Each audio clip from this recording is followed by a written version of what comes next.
Okay, so let's just dive right in. You've heard this phrase a million times, right? Maybe you hear it at your own job. We're not just a team, we're a family. It's one of the most popular ideas in the modern workplace. But we're going to unpack why this whole concept might be built on a pretty shaky promise, and what a more honest, more real contract actually looks like. And you get the appeal immediately, don't you? I mean, the whole idea of a work family is just so seductive. It promises this haven, a place that's warm, where you feel psychologically safe, where you feel like you truly belong. It hints that your connection to your job, to your colleagues, it's something really deep, really meaningful, and, well, permanent. But here's the question we really have to ask. If it feels so good, then what's the lie?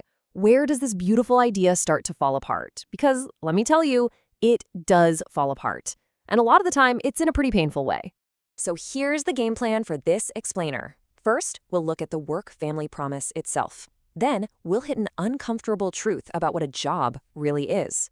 After that, we'll explore the emotional whiplash this whole thing can cause. And finally, we'll chart a much more honest path forward and talk about what a real professional community looks like. All right, first up, let's really dig into why this idea is so powerful. What is actually being promised when a leader looks at you and says, "Welcome to the family"? When a company talks about a family culture, they're sending all these signals, right? There's the warmth, the safety, the sense of belonging, but then you get to the big ones, unconditional bonds and permanence. And that's where things get tricky. Because in a real family, your belonging isn't based on your quarterly performance report. You're just family, period. And that's the massive expectation this language drags into the office. Which leads us directly to point number 2, this fundamental, kind of uncomfortable truth that sits right at the heart of the whole employer-employee relationship. And this just lays it out so clearly. On one side, you've got family. It's all about unconditional bonds. You're in no matter what. On the other side, you've got employment. And at its core, it is a conditional exchange. You're there for your skills, for your contributions. In a family, permanence is the default. In a job, permanence is based on performance. And a business just can't function any other way. So here's the thing that's so hard to hear, but so important to understand. When a company has to do layoffs or manage someone out because they're not hitting their goals, it's not a personal betrayal. It's just the business executing the terms of the employment contract. The value exchange changed. That's it. But man, if you've been told over and over that you're family, it feels like the absolute worst kind of betrayal. Okay, let's move on to section 3. This is where we see how this all builds up into what you can only really call emotional whiplash. It's the real human cost of using this broken metaphor. It all starts right here. The company says, "We are a family." They're selling belonging. But the reality of the business, the core operation, is a transaction. It's a scale, weighing what you contribute against what you're paid. And this massive disconnect is what sets people up for a really painful fall. And a really weird thing happens when you push this family idea too far. You can actually start to infantilize your workforce. Seriously, you create this bizarre parent-child dynamic where the company is the all-knowing parent and the employees are the kids who need constant reassurance. Leaders stop being leaders and start being, well, caregivers, trying to manage every single emotion. And the result of that? Accountability just goes right out the window.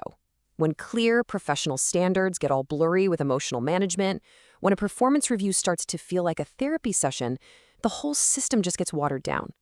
People don't need corporate parents. They need leaders who respect them enough to be direct and clear. And this, right here, is the devastating end result. You talk to anyone who's been laid off from one of these family cultures, the pain is so much deeper than just the money. It's the shock, it's the confusion, it's that gut punch feeling of being lied to. It is the emotional whiplash of realizing that the unconditional bond you thought you had was, in fact, conditional the entire time. So for younger workers in particular, this creates what you could call a deeply confused contract. On one hand, you're looking for this heavy emotional weight of a family bond. But on the other hand, the company itself is built for agility and change, not permanence. So when you pair that really high emotional expectation with very low structural permanence, disappointment isn't just possible, it's pretty much inevitable. So, what do we do? What's the alternative? How can we build an amazing place to work without leaning on a metaphor that is pretty much destined to break? Well, this leads us to a much more honest path. Look, Greek cultures aren't built on the fluffy promise of being a family. They are built on solid ground. They're built on things like clarity, fairness, and integrity. These are the things that create a foundation where people can actually do their best work and grow. And yes, you absolutely can and you should care deeply about your people. The trick is to do it with honesty, without pretending the relationship is something it isn't. So here's the bold move.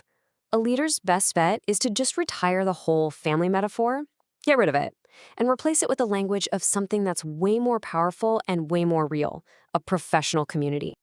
So what is a professional community? Well, it's a group of talented adults who are choosing to work together toward a shared goal. It's a culture that's built on a clear, honest, and mutually valuable exchange. The focus isn't on unconditional love, it's on mutual respect. This kind of community runs on an honest contract, and it's actually beautifully simple. It's basically 3 promises. Number 1, we're going to invest in you and your growth as long as this relationship is valuable for both of us.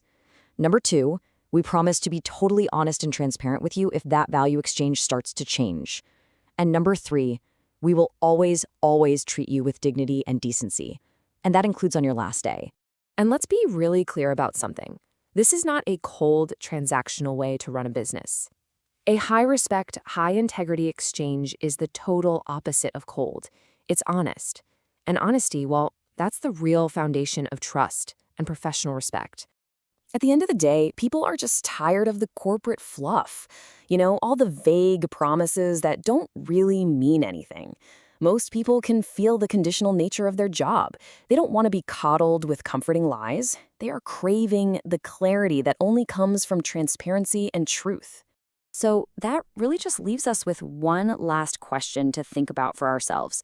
When you really look at your own job, your team, your company, is the culture there built on the solid foundation of an honest contract, or is it resting on the fragile, flimsy promise of being a family?